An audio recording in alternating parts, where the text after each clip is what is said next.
ଦେଖନ୍ତୁ ଆଜି ଗୋଟେ ଖରାପ କମେଣ୍ଟ ନେଇ ଭିଡ଼ିଓ ଆଣିଛି। ଚିନୁ ଚିନୁ ଚିନୁ ଚିନୁ ସେ ଆଜି କମେଣ୍ଟ କରିଛନ୍ତି, ଲେଖିଛନ୍ତି ତ ଘର ଲୋକ ତୋ ସହ କେମିତି ରୁହନ୍ତି କେଜାଣି, ତୁ ତ ସୋସିଆଲ ମିଡ଼ିଆରେ ଏମିତି ଝଗଡ଼ା କରୁଛୁ, ଘରେ ଆହୁରି କ'ଣ ହେଉଥିବୁ। ତ ଘର ଲୋକ ତୋ ସାଙ୍ଗେ କେମିତି ରୁହନ୍ତି, ତୁ ତ ସୋସିଆଲ ମିଡ଼ିଆରେ ଏମିତି ଝଗଡ଼ା କରୁଛୁ, ଏମିତି ଝଗଡ଼ା କରୁଛୁ, ଘରେ ତୁ ଆହୁରି କ'ଣ ହେଉଥିବୁ। ମୋ ଘର ଲୋକ କେମିତି ଅଛନ୍ତି ମୋ ସହିତ, ମୋ ଘର ଲୋକ ସେଟା କହିବେ। ଆଉ ତୁ କ'ଣ କହିବୁ? ମୋ ଘର ଲୋକ କେମିତି ମୋତେ ଚଳାଉଛନ୍ତି, ମୁଁ କେମିତି ମୋ ଘର ଲୋକକୁ ଚଳାଉଛି, ସେଟା ମୋ ଘର ଲୋକ ଜାଣିବେ। ଆଉ ତୁମେ ବାହାର ଲୋକ କ'ଣ ସବୁ ଜାଣିବ? ମୁଁ ଏତେ କଳୁଇ? ମୁଁ ଜମା ବି କଳୁଇ ନାହିଁ, ଝଗଡ଼ା ନାହିଁ। ତୁମେମାନେ ଯେଉଁ ଖରାପ କମେଣ୍ଟ ଦେଉଛ, ମୁଁ ସେଥିପାଇଁ ତୁମ ସହିତ ଝଗଡ଼ା କରୁଛି, ନହେଲେ ମୋର କ'ଣ ଦରକାର ତୁମେ ଝଗଡ଼ା କରିବାକୁ। କିନ୍ତୁ ଏତିକି ଗୋଟେ ମନେ ରଖିଥାଅ, ବିନା ଦୋଷରେ ବିନା କାରଣରେ ଯିଏ ଯାହାକୁ କହେ ସେଇଟା ଭଗବାନ ଅଛି, ସେ ଭଗବାନ ତା ଫଳ ନିଶ୍ଚିନ୍ତ। ହାଏ ହ୍ୟାଲୋ ନମସ୍କାର, ମୁଁ ସନ୍ଧ୍ୟା। ଆପଣମାନଙ୍କୁ ମୋର ୟୁଟ୍ୟୁବ୍ ଚ୍ୟାନେଲ ରିସିପାଣିକି ସ୍ୱାଗତ। ଆପଣମାନେ ସବୁ କେମିତି ଅଛନ୍ତି? ମୁଁ ତ ଭଲରେ ଅଛି, ଆପଣମାନେ ସବୁ ଭଲରେ ଥିବେ ବୋଲି ମୋର ଭଗବାନ ନିକଟରେ ଏତିକି ପ୍ରାର୍ଥନା। ଆଉ ସମସ୍ତେ ଖୁସିରେ ରୁହନ୍ତୁ, ମୋର ଆଶା ଆଉ ବିଶ୍ୱାସ। ଚାଲନ୍ତୁ ଷ୍ଟାର୍ଟ। ହଁ ଚିନୁ ଚିନୁ, ତୁମେ ଯେଉଁ କମେଣ୍ଟ କରିଛ ଯେ ଘର ଲୋକ କେମିତି ରହୁଛନ୍ତି, ତୁମେ ତ ସୋସିଆଲ ମିଡ଼ିଆରେ ଝଗଡ଼ା କରୁଛ। ଶୁଣ, ମୋ ଘର ଲୋକ ମୋ ସହିତ ବଢ଼ିଆ ସେ ରହୁଛନ୍ତି। ମୋ ଘର ଲୋକ ସହିତ ମୋର ଆଡ଼ଜଷ୍ଟମେଣ୍ଟ, ବୁଝାମଣା, ଆଉ ଆମ ଘରର ଫ୍ୟାମିଲି ସମସ୍ତେ ବହୁତ ଭଲ ହେଲା। ଆଉ ତେଣୁକରି ମୋ ଘର ଲୋକ ଏତେ ଖରାପ ନା ମୁଁ ଖରାପ? ମୁଁ ଜମା ବି ଖରାପ ନୁହେଁ, ମୁଁ ବହୁତ ଭଲ ଝିଅ, ବଢ଼ିଆ ଝିଅ। ତୁମେ ନ କହିଲେ କ'ଣ ହେଇଗଲା? ତୁମମାନଙ୍କୁ କ'ଣ ପାଇଁ ମୁଁ କହୁଛି, ମୁଁ ଯେଉଁ ଭିଡ଼ିଓ କରୁଛି ତୁମକୁ ବୋଧେ ଭଲ ଲାଗୁନି। ତୁମମାନଙ୍କୁ କ'ଣ ଭଲ ଲାଗୁଛି, କ'ଣ ଭଲ ନ ଲାଗିବ ସେଟା ମୁଁ ତ ଜାଣିନି। ମୋତେ ଯେଉଁଟା ଆସିଲା ମୁଁ ସେଇଟା ଭିଡ଼ିଓ କଲି। ଆଉ ମୋ ଘର ଲୋକ ମୋତେ କ'ଣ କହିବେ? ମୋ ଘର ଲୋକ ତ କହୁଛନ୍ତି, କହିଲେ ତୋତେ ଯିଏ ଖରାପ କମେଣ୍ଟ ଦେବ, ତୁ ତ ତୋର ଯାହା ଭିଡ଼ିଓ କରୁଛୁ ତୁ ତୋର କରୁଛୁ, ଆଉ ତୋତେ ଯିଏ ଖରାପ କମେଣ୍ଟ ଦେବ ତୁ ତାର ଜବାବ ଦେବୁ। ମୋତେ ଘର ଲୋକ କହିଛନ୍ତି, ତେଣୁ ମୁଁ ଘର ଲୋକକୁ କ'ଣ ପାଇଁ ଶୁଣିବି? ଘର ଲୋକ ତ ମୋତେ କହିଦେଇଛନ୍ତି। ତେଣୁ ତୁମମାନେ ମୋତେ ଖରାପ କମେଣ୍ଟ କହିବ, ମୁଁ ତୁମକୁ କିଛି କହିବିନି, ଚୁପ୍ ହେଇ ରହିବି। କ'ଣ ପାଇଁ? ତୁମମାନଙ୍କୁ କ'ଣ ୟୁଟ୍ୟୁବର କହିଦେଇଛି କି ଯେଉଁମାନେ ଭିଡ଼ିଓ କରୁଛନ୍ତି ତୁମେ ସବୁ ଖରାପ କମେଣ୍ଟ ଦେବ ବୋଲି? ଯାହା ଇଚ୍ଛା ହେଲେ ଭିଡ଼ିଓ ଦେଖିବ, ଯାହା ଇଚ୍ଛା ନହେଲେ ନାହିଁ। କାହାକୁ ତ ଜବରଦସ୍ତ କରାହେଉନି ଯେ ଭିଡ଼ିଓ ଦେଖ ଆଉ ସ୍କିପ୍ କରି ପଳେଇ ଯିବ। ସେଥିରେ କ'ଣ ଅଛି? ଖରାପ କମେଣ୍ଟ ଦେବାର କ'ଣ ଅଛି? ତୁମେ କାହିଁକି ଖରାପ କମେଣ୍ଟ ଦେବ? ଓହୋ, ତୁମେ ସବୁ ବସିଛ ଏମିତି କେତେଜଣ ସବୁ ଖରାପ କମେଣ୍ଟ ଦେବ। କାହାର ମୁହଁ, କାହାର ଦେହ, କାହାର ହାତ, କାହାର ନାକ, କାହାର ଆଖି, ତୁମେ ଏମିତି ସବୁ ବାହୁନିବ ହେଲା। ତୁମମାନଙ୍କର ତ କିଛି କାମ ଧନ୍ଦା ନାହିଁ। ତୁମେ ଖାଲି ଚାଲି ଆସୁଛ ସୋସିଆଲ ମିଡ଼ିଆରେ, ଭିଡ଼ିଓ ଦେଖୁଛ କି ନାହିଁ ଟିକେ ଦେଖିଦେଉଛ, ତାପରେ ସେଠୁ ସାଙ୍ଗେ ସାଙ୍ଗେ କମେଣ୍ଟ ଲେଖିଦେଉଛ ଖରାପ କମେଣ୍ଟ।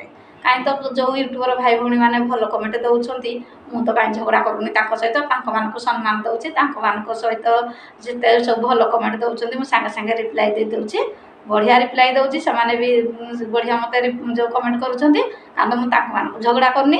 ତୁମମାନଙ୍କୁ କ'ଣ ପାଇଁ ଝଗଡ଼ା କରୁଛି? ତୁମମାନେ ସେଇଭଳି ଭାଷା କଥା କହୁଛ, ଆଉ ସେମାନେ ତ କାହିଁ କହୁନାହାନ୍ତି। ଆଉ ଜଣେ ଜଣେ ମୋର ୟୁଟ୍ୟୁବର ଭାଇ ଭଉଣୀମାନେ ଅଛନ୍ତି, ଯାହା କହୁଛ ଦିଦି ଠିକ୍ କହିଛ, ଆଉ ଏମାନଙ୍କୁ ଏମିତି କହିବା ଦରକାର। ଏମାନେ କିଛି ତ ଯେଉଁ ଜାଣୁନାହାନ୍ତି, କୋଉଆଡ଼ୁ ଆସିଯାଉଛି, ଖାଲି ଖରାପ କମେଣ୍ଟ ଦେଉଛନ୍ତି। ମୋର ୟୁଟ୍ୟୁବର ଭାଇ ଭଉଣୀମାନେ ମୋତେ ତ ଭଲ କମେଣ୍ଟ ଲେଖୁଛନ୍ତି, କାହିଁ ମୁଁ ତ ତାଙ୍କ ସହିତ ଝଗଡ଼ା କରୁନି। ଆଉ ତୁମ ସହିତ କ'ଣ ପାଇଁ ଝଗଡ଼ା ମୁଁ କରିବି? ତୁମମାନେ ସେଇଭଳିଆ ମୋତେ ଖରାପ କମେଣ୍ଟ ଦେଉଛ। ଆଉ ମୋ ଘର ଲୋକ ମୋର କେମିତି କ'ଣ, ମୁଁ ଭ୍ଲଗ୍ ତ ଆଣୁଛି। ମୋ ଘର ଲୋକ ଖରାପ ହେଇଥିଲେ ମୋ ଘର ଲୋକ ସହିତ ଚଳିଥାନ୍ତି କି? ମୁଁ ଘର ଲୋକ ମୋର 3ଟା ଭାଉଜ, 3ଟା ଭାଇ, ମୋ ନାନୀ, ଭାଇନା, ଆଉ ବାପା ମା ପୁତୁରା ଝିଆରୀ, ଆମର ହେଉଛି ଜଏଣ୍ଟ ଫ୍ୟାମିଲି। ଆମର ଯେଉଁଠି ଯିଏ ରହିଲେ ବି ଆମର ସବୁ ଜଏଣ୍ଟ ଫ୍ୟାମିଲି ହେଲେ ବି ସୁଦ୍ଧା ଆମ ପରିବାର ବହୁତ ଭଲ। ଆଉ ଆମ ପରିବାରରେ ମୁଁ 3ଟା ଭାଉଜ ପାଖରେ ଚଳୁଛି ନଣନ୍ଦ ହିସାବରେ। ମୁଁ ଏମିତି ଝଗଡ଼ା କରୁଛି, ମୋ ଭାଉଜମାନେ ଯେଉଁ ସେ ପର ଝିଅ, ସେ ମୋ ସହିତ କେମିତି ଚଳୁଛନ୍ତି, ମୁଁ ତ ତାଙ୍କ ସହିତ ଭଲ ଆଡ଼ଜଷ୍ଟମେଣ୍ଟରେ ଚଳୁଛି, ବୁଝାମଣାରେ। କାହିଁ ତ ଝଗଡ଼ା କରୁନି ଘର ଲୋକ ସହିତ। ଆଉ ତୁମମାନେ ଯେ କହିବ ମୁଁ ଶୁଣିବି ଚୁପଚାପ, ତାର କିଛି ଖରାପ କମେଣ୍ଟର ମୁଁ ଜବାବ ଦେବିନି। ମୋ ଘର ଲୋକ ବହୁତ ଭଲ, ମୋ ସାହି ପଡ଼ିଶା ବି ଭଲ, ମୋ ଫ୍ୟାମିଲି ଭଲ, ମୋ ରିଲେଟିଭ୍ ବି ଭଲ। ମୁଁ ଯୁଆଡ଼େ ବି ଯାଏ ମୋତେ ବଢ଼ିଆ ଭଲ ପାଆନ୍ତି। ମୁଁ ପରା ଜବ୍ କରୁଥିଲି ବ୍ଲକରେ, ମୁଁ କେମିତିକା ମୋ ଷ୍ଟାଫ୍ କହିବେ ବ୍ଲକରେ ମୋତେ ସବୁ ଝୁରୁଛନ୍ତି। ମୁଁ ଯେବେ ବି ଏବେ ବ୍ଲକ ଯାଏ ମୋତେ ନେଇକିରି ବସେଇକି ଚେୟାରରେ ଥଣ୍ଡା ଆଣିକି ଦିଅନ୍ତି। ମୁଁ ଖରାପ ଯଦି ମୋତେ ଦିଅନ୍ତି କି? ମୁଁ ଜବ୍ କରୁଥିଲି, ମୁଁ ଏମିତି ଘରେ ବସିବା ଝିଅ ନୁହେଁ, ବୁଝିଲୁ। ଆଉ ମୋ ଘର ଲୋକ କ'ଣ ବାହାର ଲୋକ ନୁହଁ, ମୋତେ ବହୁତ ଭଲ ପାଆନ୍ତି। ବ୍ଲକରେ ମୁଁ ଏମିତି ଲୋକଙ୍କର କାମ କରେ, ମାନେ ସାହାଯ୍ୟ ସହଯୋଗ ଯାହା ବି କାମ ପଡ଼େ ଭିଡ଼ିଓ ସାର୍ଙ୍କ ସହିତ କଣ୍ଟାକ୍ଟ କଥାବାର୍ତ୍ତା କରିକି ମୁଁ ଏମିତି ତାଙ୍କମାନଙ୍କର କାମ କରିଦିଏ। ସେମାନେ ମୋତେ 100 ମୁଣ୍ଡିଆ ମାରିବେ। ମୋତେ ବ୍ଲକକୁ ଯେଉଁମାନେ ଆସନ୍ତି, ମାନେ ମୋର ଦିନ ଯାକ 100ଟା ଖାଲି ନମସ୍କାର ମୁଁ ଖାଏ। ମ୍ୟାଡ଼ାମ୍ ନମସ୍କାର, ମ୍ୟାଡ଼ାମ୍ ଭଲ ଅଛନ୍ତି, ମାନେ ଏତେ ମୋତେ ଭଲ ପାଇବା ଦିଅନ୍ତି ଯେ ମୋ ପାଇଁ ସବୁ ବାଡ଼ି ଘର ଜିନିଷ ଆଣି ଦିଅନ୍ତି। ନାଇଁ ମ୍ୟାଡ଼ାମ୍ ନିଅ ଘରେ ଖାଇବେ, ମୁଁ କିନ୍ତୁ ଆଣେନି, ସେ ଏତେ ଖୁସିରେ ମୋତେ ଦିଅନ୍ତି ଆଣି।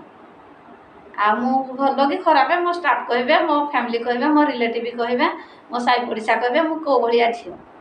ମୁଁ ଶାନ୍ତଶିଷ୍ଟ ନିରୀହ ଝିଅ, ମୁଁ କାହାକୁ କିଛି କୁହେନି, କିନ୍ତୁ ମୋତେ ଯିଏ କହେ ମୁଁ ତାକୁ ଛାଡ଼େନି। ନିଆଁରେ ଥିବି, ଅନ୍ୟାୟକୁ ଯିବିନି, ଅନ୍ୟାୟକୁ ଜମା ଯିବିନି, ନିଆଁରେ ଥିବି। ଆଉ ମୁଁ ଖରାପ କି ଭଲ ମୋ ଘର ଲୋକ କହିବେ। ଆଉ ତୁ କହିବୁ କି ମୁଁ ଝଗଡ଼ା କରୁଛି ନା, ତମମାନେ ସବୁ ଖରାପ କମେଣ୍ଟ ଦେବ, ମୁଁ ତମମାନଙ୍କୁ ଛାଡ଼ିଦେବି, କିଛି କହିବିନି ନା। ତମମାନେ ଯେତେ ଖରାପ କମେଣ୍ଟ ଦେଲେ ମୁଁ ଭିଡ଼ିଓ ଛାଡ଼ିବି, ଜମା ଭିଡ଼ିଓ ଛାଡ଼ିବିନି। ମୁଁ ଆଗକୁ ଗ୍ରୋ କରିବି, ନିହାତି ଭଗବାନ ମୋର ଅଛନ୍ତି। ଚାଲନ୍ତୁ ଭିଡ଼ିଓଟି ଆଉ ବେଶୀ ଗପିବିନି, ଏତିକିରେ ରଖିବି। ଭଲ ଲାଗିଲେ ନିଶ୍ଚିନ୍ତ କମେଣ୍ଟ କରିବେ।